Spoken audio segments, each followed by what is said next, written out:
Yes, ma'am. We'll start.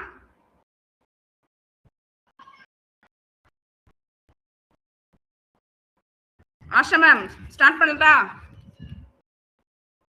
Ma'am பேசுறது கேக்குது ma'am. நீங்க ஸ்டார்ட் பண்ணலாம். நான் ஸ்லைட்ஸ் போயிட்டா என்னால அன்மியூட் பண்ண முடியாது, அதனால தான். சரி, ஸ்லைட்ஸ் நீங்க வச்சிட்டீங்கன்னா பேச ஆரம்பிச்சிடுவேன். ஓகே, ஸ்டார்ட் பண்ணிட்டா? Yes ma'am.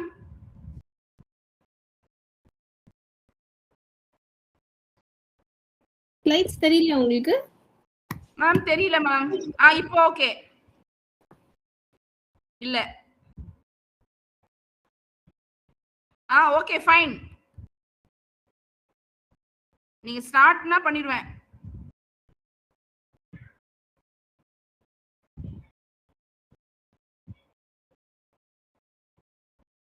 ஸ்டார்ட் பண்ணுங்க மேம். ஸ்டார்ட் பண்ணிடுங்க. பண்ணிடுறேன் மேம்.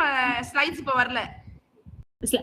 நான் அன்மியூட் பண்ணனும்னா நான் இங்க வரணும். சோ நான் ஸ்டார்ட் பண்ணனும் வெயிட் பண்ணாதீங்க. ஸ்லைட்ஸ் வந்தோனே ஸ்டார்ட் பண்ணிடுங்க. ஓகேவா? Okay fine fine.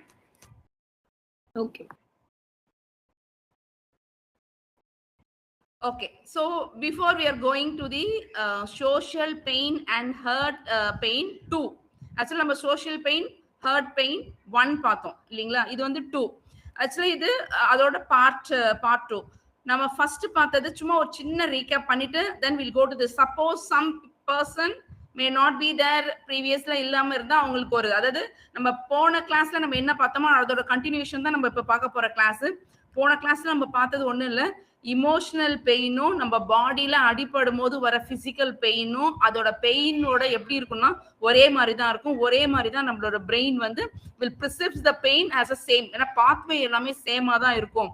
Same cortex, same centre, same neuro transmitters இதெல்லாம் தான் அந்த பெயினை கேரி அவுட் பண்ணி பிரெயின்ல போய் அந்த பெயினை ப்ரெசீவ் பண்ண வைக்குது. ஸோ இந்த எமோஷனல் பெயினுக்கு தனியான பாத்வேயோ இல்லை பிசிக்கல் பெயின் உடம்புல அடிப்படும் போது ஏற்படுற அந்த பெயினுக்கு அதோட பிசிக்கல் பெயினோட பாத்வேயும் வேற வேற இல்லை, ஒன்னே தான் அப்படின்னு சொல்றாங்க.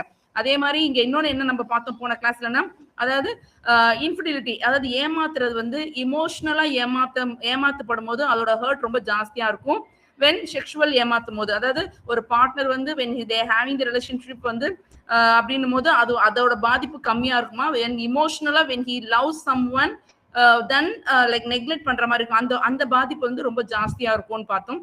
இன்னொன்னு வந்து நம்ம என்ன பார்த்தோம் போன லெசன்ல, ரிலேஷனல் டிவேல்யூவேஷன், அதாவது தன்னோட ரிலேஷன்ஷிப்பை அவங்க ரொம்ப குறைச்சி மதிப்படும் போது அவங்க நம்மளை வந்து ஒழுங்கா வேல்யூ பண்ணல அப்படின்னும் போது அப்போ அங்க வந்து அந்த ஹர்ட்டோட பெயின் வந்து ரொம்ப ஜாஸ்தியா இருக்கும், ஹர்ட் ஃபீலிங்ஸ் ரொம்ப ஜாஸ்தியா இருக்கும்னு பண்ணோம். ஸோ கன்க்ளூஷனா நம்ம என்ன சொல்ல வந்தோம்னா, ஒரு ஹர்ட்டோட ஃபீலிங் வந்து when the relations make the person feel reject ஆயிட்டு அவங்கள லெஸ்ஸா வேல்யூ பண்ணும்போது, அவங்கள லவ் பண்ணாம இருக்கும்போது, அவங்களுக்கு சப்போர்ட் இல்லாம இருக்கும்போது ஏற்படுற அந்த வலி தான் வந்து ஹர்ட் ஃபீலிங்ஸ் அப்படின்னு சொல்லி பார்த்தோம். இப்போ இந்த ஹர்ட் ஃபீலிங்கை வந்து இதுல நம்ம இப்போ ma'am will go to next line. So இப்போ லெசன் 9 பார்ட் 2ல என்ன பார்க்க போறோம்னா, ஹவு இந்த ஹர்ட் ஃபீலிங்ஸ் என்னென்ன மாதிரியான கேரக்டர், என்னென்ன மாதிரியான பிஹேவியரை மாத்த போகுது, எப்படிலாம் வந்து அந்த கேரக்டர் அது சேஞ்ச் பண்ண போகுதுன்னு பார்க்க போறோம். அப்படி பாத்தீங்கன்னா ஃபர்ஸ்ட் பாத்தீங்கன்னா like you surprise and confusion. First முதல்ல நம்மள யாராச்சும் நம்மள ஏமாத்திட்டாங்க, நம்மள வந்து பிட்ரே பண்ணிட்டாங்க அப்படின்னா,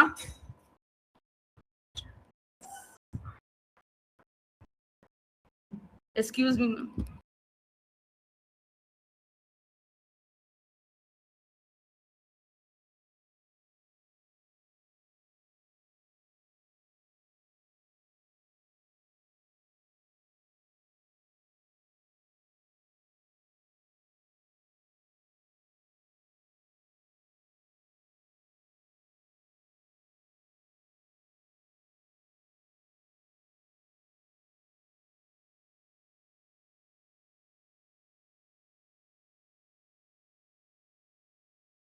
okay sorry for the interrupt ma'am. Okay next வந்து இப்போ சர்ப்ரைஸ் அண்ட் கன்ஃபியூஷன். ஃபர்ஸ்ட் எடுத்தோடனே என்ன ஆகும்னா, ஒரு ஹர்ட் ஃபீலிங் ஒருத்தங்களுக்கு வரும்போது they act like a pain signal. Hurt feeling, it tells us that there something social harmful has happened. Main point பாத்தீங்கன்னா pain grabs attention. Like first ஒரு hurt feelings வரும்போது என்னென்ன மாதிரிலாம் என்னென்ன மாதிரி எல்லாம் கேரக்டரிஸ்டிக் அப்படின்னு பாக்குறாங்க. நம்பர் 1, முதல்ல பெயின் வந்து it's grabs attention. So like a physical pain, emotional pains கூட என்ன பண்ணும், mind will focus on the source of pain. எங்க இடத்துல வலிக்குது, எதனால வலிக்குதுன்னு your mind will start focusing. அதான் grabs attention. Next, hurt feelings create surprise. when someone hurt us unexpectedly, we may feel shocked and confused. Really இல்லையா? So நம்ம hurt ஆனோடனே நம்ம என்ன ஆகும், ஒரு ஷாக் அண்ட் கன்ஃபியூஷன். ஒரு பிட்ரே ஆயிட்டோம், நம்மள ஒருத்தங்க ஏமாத்திட்டாங்கன்னு போது முதல்ல நம்ம என்ன ஆகும், ஒரு shock, then you'll be confused. Surprise is an orienting response. It's not exactly an emotional, but it makes us to stop and think. அதாவது ஒரு why it this happen அப்படின்னு சொல்லிட்டு ஒரு சர்ப்ரைஸ். நம்ம வந்து நம்மள வேற எதுவுமே யோசிக்க விடாம நம்ம ஸ்டாப் ஆகும் நம்மளோட thinking. Confusion makes the hurt long lasted. எதனால நம்ம என்ன பண்ணோம், நமக்கு எதனால நம்ம வந்து இப்போ வந்து எதனால இந்த மாதிரி நம்மள பிட்ரே பண்ணாங்கன்னு சொல்லிட்டு என்ன பண்ணுவோம், அந்த கன்ஃபியூஷன் வந்து எப்படி இருக்கணும், நம்மளோட ஹர்ட்டை வந்து ரொம்ப நேரத்துக்கு அது இருக்க வைக்குமா. அந்த கன்ஃபியூஷன் எதனாலன்ட்டு தெரிஞ்சுக்க முடியாம காரணம்.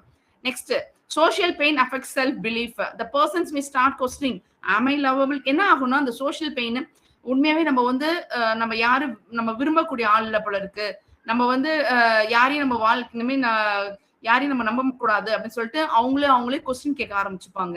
Lingering pain may help healings. Though painful, it helps the person to recognize the thoughts and understands the event. So ஒரு பெயின் என்ன பண்ணும்னா, அவங்க அந்த பர்சனை வந்து ரெகக்னைஸ் பண்ண வைக்கும், அவங்க ரீஆர்கனைஸ் பண்ண வைக்கும் அவங்களோட தாட்டை. அதுக்கப்புறம் they make it understand. Belongings needs. Pain may reduce only when the person finds new support, love and belonging. So ஒரு தடவை ஒருத்தங்க கிட்ட ஏமாத்தப்படும் போது, இல்ல ஒருத்தங்க கிட்ட ஒரு ஃப்ரெண்ட்ஷிப் வந்து ஒருத்தங்க வந்து பிட்ரே ஆயிட்டாங்க, அந்த ஃப்ரெண்ட்ஷிப் வந்து உடையும் போது அவங்க அவங்க வந்து ஒரு கம்ஃபர்ட்டையும் சப்போர்ட்டையும் இன்னொருத்தவங்க கிட்ட எதிர்பார்ப்பாங்க. So that is belongingness need. So daily life example பாத்தீங்கன்னா, close friend suddenly ignores your message, you may feel shock. முதல்ல என்ன ஆகும், நம்ம ஷாக் ஆயிடுவோம், கன்ஃபியூஸ் ஆகும், ஹர்ட் ஆகும். யூ கீப் அதை பத்தி நினைச்சிட்டே இருப்போம், என்ன தப்பு பண்ணோம், ஏன் நம்மள வந்து அவங்க இக்னோர் பண்ணாங்கன்னு. This and confusions makes your hurt feeling stays longer. அந்த கன்ஃபியூஷன் என்ன ஆகும்னா, ரொம்ப நேரத்துக்கு அந்த ஹர்ட் ஃபீலிங்ஸை இருக்க வைக்கும். Next ma'am. Next, okay. So distance from the source of threat, core ideas. So according to the Anita, hard feelings make the persons feel vulnerable to protect themselves from more pain, and they distance themselves from the persons who hurt them. ஒரு தடவை ஒருத்தங்க கிட்ட வந்து betray ஆயிட்டாங்க, reject ஆயிட்டாங்க அப்படின்னா, ignore ஆகிட்டாங்கன்னா, அப்ப அந்த பெயின் என்ன பண்ணும்னா, திருப்பி அவங்க கிட்ட ஏமாறாம, திருப்பி அவங்கள வந்து நம்பாம அது பாத்துக்கும். சோ அப்ப என்ன பண்ணுவீங்க, அவங்க அந்த மாதிரி திருப்பியும் அந்த பெயின் அவங்களுக்கு வரக்கூடாதுன்னா, they will make distance from themselves. அவங்க கிட்ட இருந்து அவங்க என்ன பண்ணுவாங்க, ஒதுங்க ஆரம்பிச்சிருவாங்க. they distance from that persons. Like what happens na, முதல்ல the feeling வந்து vulnerable-ஆ இருக்கும். person feels emotionally weak. ஒரு தடவை காயம் அடைஞ்சிட்டா அந்த இமோஷன்ஸ் ரொம்ப வீக்கா இருக்கும், அன்சேஃபா ஃபீல் பண்ணுவாங்க. அது வந்து ஃபியர் ஆஃப் இன்னொரு தடவை நம்மள காயப்படுத்துவாங்கன்னு சொல்லிட்டு பயப்படுவாங்க. So the feeling is vulnerable. Next, emotional டிஸ்டர்னிங்னா, இதனால இந்த பயத்தை இன்னொரு தடவை திருப்பி அவங்க நம்மள காயப்படுத்திடுவாங்கன்னு சொல்லிட்டு என்ன பண்ணுவோம், will stop talking to them, will reduce, அவங்க கிட்ட இருந்து நெருங்க மாட்டோம், அவங்களோட மெசேஜையும் காலையும் இக்னோர் பண்ண ஆரம்பிச்சிரும். Will try to end the relationships. That is your emotional discerning. Next, aggressive reactions. Na student studies found that rejects the people may show anger, violence. So இப்போ அந்த மாதிரி ஒருத்தங்க கிட்ட ஏமாத்தப்பட்டு இன்னொருத்தங்க கிட்ட அதோட கம்ஃபர்ட்டும் சப்போர்ட்டும் அவங்க எதிர்பார்க்கும் போது என்ன ஆகும்னா, அவங்க கிட்ட இருந்து அந்த தேல் ஷோ. அப்போ அந்த மாதிரி இருக்கும்போது அந்த ஸ்டேஜ்ல அவங்க கிட்ட இருந்து anger, verbal attack, aggressions, less helpful and pro social behaviours இருக்கும். ஸோ ரிலேஷன்ஷிப் நெக்ஸ்ட் ஃபோர்த் வந்து relationship devaluation. This person may think this relationship is not worth my friend. இப்போ அவங்க எப்படி நம்ம ரிலேஷன்ஷிப் வந்து வேல்யூபிள் பண்ண முடியாத, இதெல்லாம் வேல்யூபிள் ரொம்ப கம்மியா நம்மள வேல்யூ பண்றாங்களோ, அதே மாதிரி இவங்களும் என்ன ஆரம்பிச்சிருவாங்க, அந்த ஹர்ட் ஆனவங்களும் சரி இதெல்லாம் நமக்கு வந்து நம்ம வர்த்து கிடையாது, இவங்களுக்காக நம்ம வந்து அழுகுறதோ, இவங்களுக்காக நம்ம ஃபீல் பண்றதோ அது வர்த்து இல்லை அப்படின்னு சொல்லிட்டு இவங்களே டிவேல்யூ பண்ண ஆரம்பிச்சிருவாங்க. சோ இதெல்லாம் வந்து ஃபீச்சர்ஸ். எப்படி வந்து டிஸ்டர்னிங், ஏன் வந்து ஒருத்தங்க ஹர்ட் ஆன பர்சனா, ஹர்ட் ஆனவங்க, ஹர்ட்டிங் ஃபீலிங்ஸ் இருக்கிறவங்க, why they distant அப்படின்றது, these are the reason for distancing from that threat. So when distancing becomes stronger, the people may more likely to distance when the hurts act seems intentional. So எப்படிலாம் distance ஆகுறாங்கன்னு பாருங்க, அதாவது எப்படிலாம் அவங்களை விட்டு ஒதுங்கி வராங்க. intentionally they want to hurt me. அவங்க என்ன, அதாவது இன்டென்ஷனா அவங்க நம்மள திருப்பியும் ஹர்ட் பண்ணுவாங்க, அதனால விலகி போறது. Next repeated and continuous, this may happen again. திருப்பி திருப்பி நம்மள பண்ணிக்கிட்டே தான் இருக்க போறாங்க, நம்மள காயப்படுத்திக்கிட்டே தான் இருக்க போறாங்கன்றதுனால அவங்க கிட்ட டிஸ்டன்ஸ், அவங்க விட்டு ஒதுங்கி வர்றது. Personal attack, they think something is wrong with me. So நம்ம கிட்ட ஏதோ பிரச்சனை இருக்கு, அதனால நம்ம பேசாம ஒதுங்கியே இருக்கலாம்னு சொல்லிட்டு அவங்க வந்து டிஸ்டன்ஸ் மெயின்டைன் பண்றது. நெக்ஸ்ட் செல்ஃப் சென்டர்ட் பிஹேவியர்னா they only care about themselves. So அவங்கள பத்தி தான் கவலைப்படுறாங்க, நம்மளை பத்தி நம்மளோட ஃபீலிங்ஸ் அவங்க மதிப்பு இல்லை அப்படின்னு சொல்லிட்டு அவங்களே வந்து அவங்க வந்து ஒதுங்கிக்கிறது, அவங்க கிட்ட இருந்து டிஸ்டன்ஸ் மெயின்டைன் பண்றது. நெக்ஸ்ட் ஸ்டெபிள் பர்சனாலிட்டி ட்ரைட்னா this is how they always. So அவங்களோட கேரக்டரே அடுத்தவங்கள காயப்படுத்துறது தான், அதனால நம்ம ஒதுங்கிப்போம்னு சொல்லிட்டு அந்த டிஸ்டன்ஸ் மெயின்டைன் பண்றது. So the friend is publicly insulting you in the class. You feel hurt and embraced. Later, you stop talking to them, avoid sitting near them, and may feel angry. This distancing help you to avoid further emotion pain. So, ஒருத்தங்க நம்மள hurt பண்ணிட்டாங்க அப்படின்னா, ஒரு பப்ளிக்ல ஒரு friend பண்ணிட்டா உடனே அவங்க கிட்ட இருந்து பேசாம ஒதுங்கிக்கிறது. ஏன்னா திருப்பி நம்மள எப்படி அவங்க காயப்படுத்த போறாங்க, திருப்பி நம்மள வந்து அவங்க இன்சல்ட் பண்ண போறாங்கன்னு சொல்லிட்டு அடுத்த ஃபியூச்சர் இமோஷனல் பெயின் வராம இருக்கிறதுக்கு அவங்க கிட்ட இருந்து distance ஆயிக்கிறது. So that is your distance from the source of threat. Next, ma'am. Threat de-escalation. So இது என்ன அப்படின்னா, the hurting feeling can also reduce the conflict by showing others that we emotionally wounded and need points. Actually இது பாத்தீங்கன்னா பெரிய points மாதிரி கொடுத்துருக்காங்க. ஒரு hurt ஆகுறது என்னதுன்னா, அந்த ஹர்ட் ஆகுறது வந்து அது ஒரு சாஃப்ட் இமோஷன், அதாவது ரொம்ப இலகிய மனசுன்னு சொல்றாங்க இல்லையா, ஒரு சாஃப்ட் இமோஷன். காயப்படுத்துற ஹர்ட் ஆகுறது சாஃப்ட் இமோஷன். என்ன பண்ணுவாங்க, அந்த ஹர்ட் ஆனா என்ன பண்ணுவோம், கத்து அழுவோம்.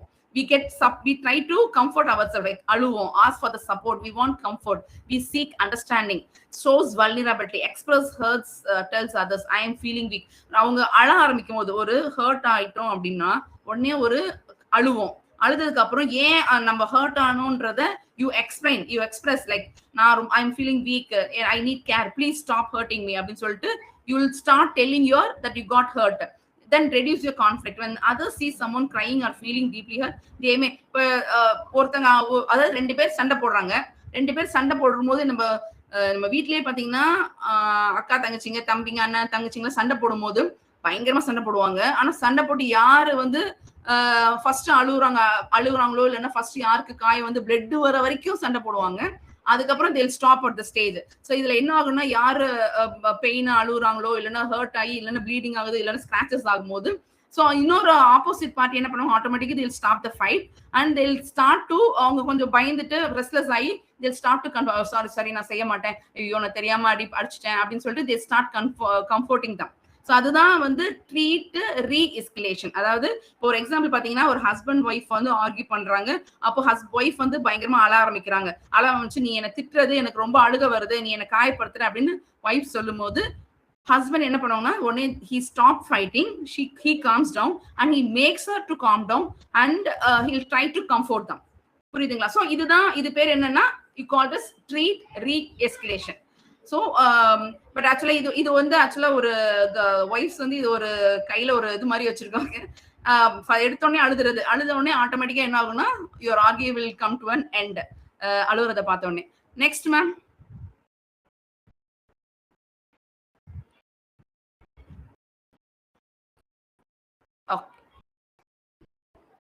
Next slide ma'am.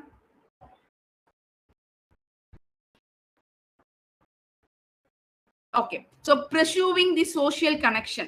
இப்போ when the people feel hurt or rejected, they may try to build a new. இப்போ இது ஒண்ணு இல்ல, ஒரு இடத்துல ஹர்ட் ஆயிட்டேன், ஒருத்தங்க என்ன மதிக்கல, என்ன ரொம்ப குறைவா எடை போடுறாங்க, என்ன இன்சல்ட் பண்றாங்க, என்ன பப்ளிக்ல என்ன அசிங்கப்படுத்திட்டாங்க அப்படின்றதுக்காக அதையே நினைச்சுக்கிட்டு அந்த ஹர்ட் ஃபீலிங்லயே இருக்காம they'll start building the new social connection. உடனே இன்னொரு கனெக்ஷன், இன்னொரு ஓகே பரவாயில்ல, இன்னொரு நம்ம வந்து சும்மா நம்ம தனிமையா இதையே யோசிச்சுட்டே இருந்தா இன்னும் நமக்கு தேவையில்லாம பேர்டன் தான் ஜாஸ்தி ஆகும், இமோஷனல் பெயின் தான் அதிகமாகும்னு சொல்லிட்டு இன்னொரு புது கனெக்ஷனை உருவாக்கிக்கிறது. அதுதான் pursuing the social connection. Main points பாத்தீங்கன்னா, hurt motivates connections. Like when one path, அதாவது எப்படி சொல்லுவாங்க, ஒரு கதவு மூணா இன்னொரு கதவு திறக்கும் அப்படின்ற மாதிரி. when one path is belonging is blocked, then people look for the another way to feel connected. Okay, seeking a new relationships. After rejection, people may make a new friends, spends time with the family, join groups, seek emotional support. So expression serves increase intimacy. Sharing pain openly can make the close relationship stronger when other person responds with care. Taking self-disclosure, talk about the deeper, helps the other understand your feeling better. And validations, when someone listens and support you, the person feels accepted and valued. Increased cooperations, more cooperative, more confirming, and more interested in social interactions. The hurt individuals usually seek support from people who feel safe and trustworthy. இந்த main பாயிண்ட்ஸ்ல இருக்கிறது ஒண்ணுமே இல்லை. என்னன்னா, ஒரு தடவை ஒரு இடத்துல பிரச்சனை ஆயிருச்சு அப்படின்றதுக்காக அப்படியே அதையே யோசிச்சுக்கிட்டு அதே இமோஷனல் பெயின்லயே இல்லாம they try to come out from that situation by making a new friends, new surroundings, spending more times with the family, or ஒரு சப்போஸ் ஒரு ட்ரஸ்ட்வர்த்தியான பீப்புளா இருப்பாங்க நினைச்சிட்டு அவங்களோட பிரச்சனையெல்லாம் ஓப்பன் அப் பண்ணி அழுது அவங்க ஏற்கனவே பிரேக் ஆன பாயிண்ட், அவங்க ஹர்ட் ஆன விஷயத்தெல்லாம் சொல்லும் போது அங்கிருந்து அதை கேட்டுட்டு ஒருத்தங்க வந்து அவங்களுக்கு சப்போர்ட்டிவா அவங்களுக்கு கம்ஃபர்ட் பண்ணும் போது they feel safe and trustworthy. So அந்த மாதிரி புது ஒரு ரிலேஷன்ஷிப்பை கிரியேட் பண்ணிக்கிறது. That is your perceiving your social connection. இதுல பாத்தீங்கன்னா after a breakup the person may feel deeply hurt. Instead of staying alone, they may spend more time with their friend, join clubs, and they talk to their family members and some member for the support. So இந்த மாதிரி they hurting feelings people என்ன பண்ணுவாங்க, they reconnect and rebuild the sense of belonging. இதுதான் pursuing the social connection. Next ma'am. So approach and conflict, avoidance conflict. So approach conflict என்ன, avoidance conflict என்ன. So conflicting motives, meaning when someone feel hurts, they may experience two opposite desire at the same time. ஒரு விஷயம் அவங்க hurt ஆகும்போது ரெண்டு opposite desire இருக்குமா ஒரே நேரத்துல. ஒன்னு அவாய்ட் பண்றது, they stay away from the person who caused, ஓகேவா, அவாய்ட் பண்ணுவாங்க. Next approach, they seek love, comfort, connection. This creates approach avoidance conflict. So ஒன்னு அவங்கள விட்டு விலகி போறது, இன்னொன்னு இன்னும் அதிகமா அவங்க கிட்ட போய் கம்ஃபர்ட், இன்னும் அதிகமா போய் ஐயோ நம்ம ஏதோ தப்பு பண்ணிட்டோம் அப்படின்னு சொல்லிட்டு இன்னும் அதிகமா லவ்வையும் கம்ஃபர்ட்டையும் கனெக்ஷனையும் கிரியேட் பண்ண ட்ரை பண்றது. ஸோ வந்து ஒரு ஹர்ட்டிங் எப்படி கொண்டு போகணும்னா ஒன்னு அப்ரோச் ஆர் அவாய்டன்ஸ் கான்ஃபிளிக்ட்ல போகும். ஸோ அவாய்டன்ஸ் மோட்டிவ் எதனால முதல்ல அவாய்டன்ஸ் மோட்டிவ் போகுதுன்னு பாத்தீங்கன்னா, the person's hurt may want to avoid the persons because they don't want to get hurt again. So they create the emotional distance, they stop talking, they protect themselves from further pain. Okay va, idhe approach motive pathina at the same time they may also want comfort, love, reassurance and emotional support. So suppose the example, the person hates by their partner may still want the same partner's comfort. ஒரு தடவை ஒருத்தங்கிட்ட இருந்து காயமாயிடுச்சு, ஒருத்தங்க நம்மள வந்து betrayal பண்ணிட்டாங்க, ignore பண்ணிட்டாங்க, reject பண்ணிட்டாங்க. ஃபர்ஸ்ட் நமக்கு ரெண்டு ஃபீலிங் வருமா. ஒரு ஃபீலிங் அவங்கள விட்டு போயிடணும், திருப்பி அவங்கள நம்மள அதிகமா காயப்படுத்துறதுக்கான சான்சஸ் நிறைய இருக்குன்னு. இன்னொன்னு பாத்தீங்கன்னா அப்ரோச் மோட்டிவ், அதாவது சரி நம்ம ஏதோ தப்பு பண்ணிருக்கோம் அதனாலதான் நம்மள காயப்படுத்திருக்காங்க, ஸோ அதை நம்ம கரெக்ட் பண்ணிட்டு இன்னும் நம்ம அவங்க கிட்டயே போய் திருப்பியும் அதிகமான அஃபெக்ஷனும் சப்போர்ட் கம்ஃபர்ட்டும் எதிர்பார்க்கறது. அதுவும் approaching motive. Next conflict becomes a stronger when the persons who cause the hurt is also the main source of support. Romantic partner, best friend, parent, close family members. So this creates confusions. So எவ்வளோக்கு எவ்வளோ க்ளோஸா ஆனவங்க இதை பொறுத்து இருக்கு, அவங்களுக்கு திருப்பியும் approach motive இருக்கா இல்லைன்னா அவாய்டன்ஸ் மோட்டிவ் இருக்கான்றது depending upon the closeness of the relationship. I want to stay away from you because I also need you. So இதுதான் கான்ஃபிளிக்ட். என்ன கான்ஃபிளிக்ட்னா, நீ வேணும் நீ வேணாம். ஸோ இதுதான் உங்களோட, அதாவது நான் உங்ககிட்ட ஒதுங்கி இருக்கணும், அதே சமயத்துல நீ எனக்கு வேணும். இது எப்படி இருக்குன்னா பாத்தீங்கன்னா, ஒரு எக்ஸாம்பிள் லைக் ஒரு பிரேக்கப் ஆச்சுன்னா ஆட்டோமேட்டிக்கா என்ன பண்ணுவாங்கன்னா பார்ட்னரோட மெசேஜ் வாட்ஸ்அப்பை அவங்க பிளாக் பண்ணிடுவாங்க, இல்ல இன்ஸ்டாகிராம பிளாக் பண்ணிடுவாங்க, ஃபாலோ பண்ணாம பார்த்துட்டு. பட் என்ன பண்ணுவாங்கன்னா, but still they keep searching the social media. ஆனா என்ன பண்ணுவாங்க, அவங்களோட ஆக்டிவிட்டியோட சோஷியல் மீடியாவை தே கீப் ஆன் செக் பண்ணுவாங்க. ஸோ இதுக்கு பேர் தான் வந்து avoidance approach conflict. Next ma'am. So individual difference in hurt feeling pronouns. So எது வந்து அதிகமா என்ன மாதிரியான ப்ரௌன்ஸ், எது வந்து அதிகமா அவங்கள வந்து like how easy person gets hurt emotionally. எவ்வளவு ஈஸியா அவங்க வந்து ஹர்ட் ஆகுறாங்க, எதனால ஈஸியா அவங்க ஹர்ட் ஆகுறாங்க? எல்லாருமே ஹர்ட் ஆகுறாங்களா? ஏன் சில பேர் மட்டும் அதிகமா ஹர்ட் ஆகுறாங்க சில விஷயத்துக்கு அப்படின்னு சொல்லிட்டு பார்க்க போறோம். So why they are easily prone to the hurt feelings? Like பாத்தீங்கன்னா it measures அதாவது according to the Mark Leary, it measures how often someone gets hurt. It does not measure how intense one hurtful event feels. It doesn't, அது எத்தனை தடவை ஒருத்தங்க காயப்படுறாங்க, காயமாக்கியிருக்காங்க, அது hurt ஆகியிருக்காங்க, அதை பொறுத்து இருக்கு அவங்க எவ்வளவு ஈஸியா ஹர்ட் ஆவாங்கன்றது இமோஷனலா. லைக் பீப்புள் வித் ஹை ஹெச்எஃபின்றது ஹர்ட் ஃபீலிங்ஸ் ப்ரோனின்ஸ், அதாவது அதிகமா ஹர்ட் ஆகிற தன்மை உள்ளவங்க. ஸோ அதான் HFP. So they often notice social threat, fear of rejection. அவங்களுக்கு எப்பவுமே பாத்தீங்கன்னா சாதாரணமா பேசிட்டு இருக்கும்போது, சாதாரணமா ஒரு பிளேஸ்ல இருக்கும்போது எப்பவுமே அவங்களுக்கு ஃபியர் ஆஃப் நம்ம ரிஜெக்ட் ஆயிடுவோன்ற ஃபியர், நம்ம கிரிட்டிசைஸ் பண்ணணும்ன்ற ஃபியர், ஒரு நெகட்டிவ் ஒப்பீனியன், ஒரு ஃபியர் எப்பவுமே அவங்க கிட்ட இருந்துட்டே இருக்கும். And social reward. So social threat ஒன்று பார்த்தோம். Next social reward. சோஷியல் ரிவார்ட்னா I want love, I want friendship, I want belonging. So they both fear relationship and want the relationship. அவங்க ரிலேஷன்ஸ்க்கு மேல பயமாவும் இருக்கும், ஆனா அந்த ரிலேஷன்ஷிப் வேணும்னு தோணும். So that is what fear relationship and want relationship. So related personality traits. High HFP. யாருக்கெல்லாம் high ஹெச்எஃப்பி இருக்கு அப்படின்னு பாத்தீங்கன்னா நியூரோட்டிசம்னா யாரு? எப்ப பாரு அந்த ஒரு நெகட்டிவ் திங்கிங்லயே இருக்கிறவங்க. ஸோ அவங்களுக்கு ரொம்ப they are very prone to hurting the emotional ஹர்ட்டுக்கு. So their neuroticisms. நெக்ஸ்ட் பாத்தீங்கன்னா ஆன்சியஸ் அட்டாச்மெண்ட்ஸ், அதாவது ஆன்சியஸா எப்பவுமே ஆன்சியஸா இருக்கிறவங்க, fear of negative evaluation, behavioural inhibition, strong need to belongs. So இவங்க எல்லாம் வந்து ரொம்ப easily prone to your hurting feelings. ஆமா.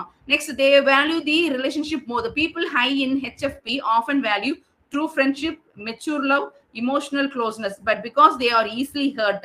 So அவங்க எப்பவுமே அதிகமா எதிர்பார்க்கறாங்க. அதிகமா எதிர்பார்க்கும் போது யாரு? ஹெச்எஃப்பி இருக்கிறவங்க. அதுக்கப்புறம் அதிகமா அவங்க ஹர்ட் ஆகுறதுக்கும் அதிகமான காரணங்களா அது அமைஞ்சிருது. Next attachment style and the hurt feelings. Anxious attachment. People fear rejection, over think the social cues and want the constant reassurance and seek closenesses when hurts. So இதெல்லாம் வந்து அவங்களுக்கு they want rejection and they also seek closeness. So இதுதான் வந்து anxious attachment. Please don't leave me. அதாவது அவங்க போறாங்கன்னு தெரியுது, அவங்கள நம்மள கஷ்டப்படுத்துறாங்கன்னு தெரியுது, ஆனா அவங்க கஷ்டப்படுத்தினாலும் அவங்க மனசுக்குள்ள ஐயோ நம்மளை விட்டு அவங்க போக கூடாதுன்ற feeling. that is anxious attachment. Next, avoidant attachment. Avoids the emotional closeness, hide distress, distance themselves and thought. இதுதான் நம்ம லாஸ்ட்ல பார்த்தோம் இல்லையா, அவாய்ட் கன்ஃப்ளிக்ட். அதாவது அவங்க நம்மளை காயப்படுத்திட்டாங்க, திருப்பி அவங்க கிட்ட இருந்து நம்ம அடிக்கடி இந்த மாதிரி நம்மள ஹர்ட் பண்ணிட்டே இருக்க போறாங்கன்னு சொல்லிட்டு அவங்களை விட்டு ஒதுங்கி வருது. So I don't need anymore. So anxious அட்டாச்மெண்ட்ல ரெண்டு இருக்கு. என்னது? ஆன்ஷியஸ் அட்டாச்மெண்ட், எனக்கு அவங்க வேணும், அவங்களை நம்ம விட்டு போயிடக்கூடாது. இன்னொன்னு அவாய்டன்ட் அட்டாச்மெண்ட், இல்ல அவங்க திருப்பி நம்ம கஷ்டப்படுத்த போறாங்க, so I don't need anyone. Next பாத்தீங்கன்னா இது approach motivation, wanting love and connection. Avoidance motivation, fear of rejection and pain. This creates the emotional conflict. எனக்கு வேணும் ஆனா வேணாம். ஸோ இதுதான் வந்து emotional conflict. The person keeps testing their partner for reassurance but also gets upset easily and withdraw after the small conflicts. So they want closeness but fear being hurt. அவங்களுக்கு க்ளோஸாவும் இருக்கணும், அதே மாதிரி எங்க நம்மள ஹர்ட் பண்ணிடுவாங்கன்னு சொல்லிட்டு அவங்க டிஸ்டன்ஸும் பண்ணவும் ட்ரை பண்ணுவாங்க. That is the individual difference in your hurt feeling, the prawns. That is HFP. Next, ma'am.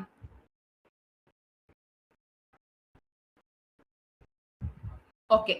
So finally அவ்வளவுதான் சம்மரில இப்ப என்னென்ன பார்த்திருக்கோம்? Rejection is being directly pushed away, ignoring is being unnoticed and excluded. முதல்ல ரிஜெக்ஷனுக்கும் இக்னோரிங்க்கும் difference தெரியணும். ரிஜெக்ஷன்னா மூஞ்சிக்கு நேராவே ஒதுக்கி வைக்கிறது. இக்னோரிங்னா being unknown, நம்மள வந்து அன்அவாய்டடா அன்நோட்டிஸ்டா எக்ஸ்க்ளூடட் பண்ணி வைக்கிறது. ஸோ இது ரிஜெக்ஷன். நம்ம இப்ப இதுல என்ன பார்த்தோம்னா ஆக்டிவ் ரிஜெக்ஷன்ஸ் பார்த்தோம், approach motivation, then avoidance motivations. So active rejections na onnu illa, adu vandu social withdrawal, avoiding others, preventing more pain. Like example, someone says I don't want you here appdi sollumbodhu appo அந்த direct அதுதான் active rejection. மூஞ்சிக்கு நேராவே I don't want you appdi சொல்ற அந்த active rejection. That where comes your hurt feelings, emotional pain. இதே approach motivation அந்த மாதிரி I don't want யூன்னு சொன்னதுக்கு அப்புறமும் அவங்க கிட்டே போய் லவ் சப்போர்ட்டும் கனெக்ட் பண்றேன், ட்ரை பண்றது. அவாய்டன்ஸ் மோட்டிவேஷனா எப்போ அவங்க ஐ டோன்ட் வாண்ட் யூன்னு சொல்லிட்டாங்களோ அதுக்கப்புறம் இவங்களே அவங்கள விட்டு ஒதுங்கி வருது. அடிக்கடி இதுக்கு மேல நம்ம அவங்க கிட்ட இருந்து நம்ம காயம் நம்ம ஹர்ட் ஆகக்கூடாதுன்னு சொல்லிட்டு ஒதுங்கி வராது அவாய்டன்ஸ் மோட்டிவேஷன்ஸ். இதுல பாத்தீங்கன்னா you have a positive social signal, negative social signal. Positive சோஷியல்னா ஸ்மைல் அண்ட் அஃபெக்ஷன், இதே நம்ம நெகட்டிவ் சோஷியல் சிக்னல்னா criticism and rejections. So final idea இதாவது இப்போ மொத்தம் என்னன்னா நம்ம படிச்சிருக்கிற social pain and hurt feeling, hurt pain part 1 and part 2 final என்னன்னா emotion pain is real and it acts as a protective signal. Emotional pain வந்து real and also act as a protective signal. It helps the people to protect the relationship, avoid the future hurt and seek a new connection when needed. Hurting feelings are painful but they also guide the social survival. actually புரியுதுன்னு நினைக்கிறேன். எல்லாருமே reject face பண்ணிருப்போம், ignoring face பண்ணிருப்போம், பிட்ரேயலை face பண்ணிருப்போம். அதுக்குன்னு face பண்ணிட்டோன்ட்டு யாருமே அதே இடத்துல இல்ல. அந்த மாதிரி நம்ம ஃபேஸ் பண்ணும்போது என்ன ஆகும்னா அவங்கள பத்தி நமக்கு தெரிஞ்சுக்கிறதுக்கான ஒரு வாய்ப்பு, அவ்வளவுதான். சோ அவங்க இப்படின்னு தெரிஞ்சதுக்கு அப்புறம் அவங்களுக்காக நம்ம சிந்துற ஒவ்வொரு கண்ணீரும் ஒவ்வொரு நம்ம அதுக்காக வந்து வருந்துற ஒவ்வொரு விஷயமும் வேஸ்ட் அப்படின்னு சொல்லி அந்த இமோஷனல் பெயின் வந்துச்சுன்னா அதுலயே இல்லாம அதுல இருந்து முதல்ல என்ன பண்ணும், அதுவே நமக்கு ஒரு ப்ரொடக்டிவ் சிக்னலா நமக்கு மாறி நம்மள என்ன பண்ண வைக்கும், அவங்க கிட்ட இருந்து நம்மள அவாய்ட் பண்ணி நம்ம டிஸ்டன்ஸ் மெயின்டைன் பண்ணி நம்ம வந்து என்ன பண்ணுவோம், திருப்பி ஃபியூச்சர்ல அவங்க கிட்ட நம்ம வந்து ஹர்ட் ஆகாம நம்மள பாத்துக்கிட்டு நம்ம ஒரு புது கனெக்ஷன் ஒரு சீக் பண்றதுக்கு நம்ம வேற ஒரு சோஷியல் சர்வேல கைட் பண்றதுக்கு இந்த ஹர்ட் ஃபீலிங்கும் இந்த இமோஷனல் பெயினும் லீட் பண்ணும்னு சொல்ல வராங்க. சோ அதனால எந்த பெயினும் பெர்மனன்ட் கிடையாது. Thank you ma'am. மேம் புரிஞ்சிருச்சா? Yes ma'am. Good.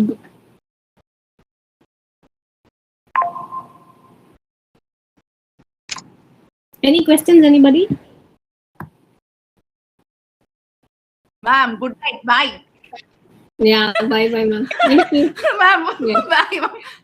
Ma'am, ஒண்ணுமே இல்ல. சோஷியல் பெயின்ல என்னத்த கொஸ்டின்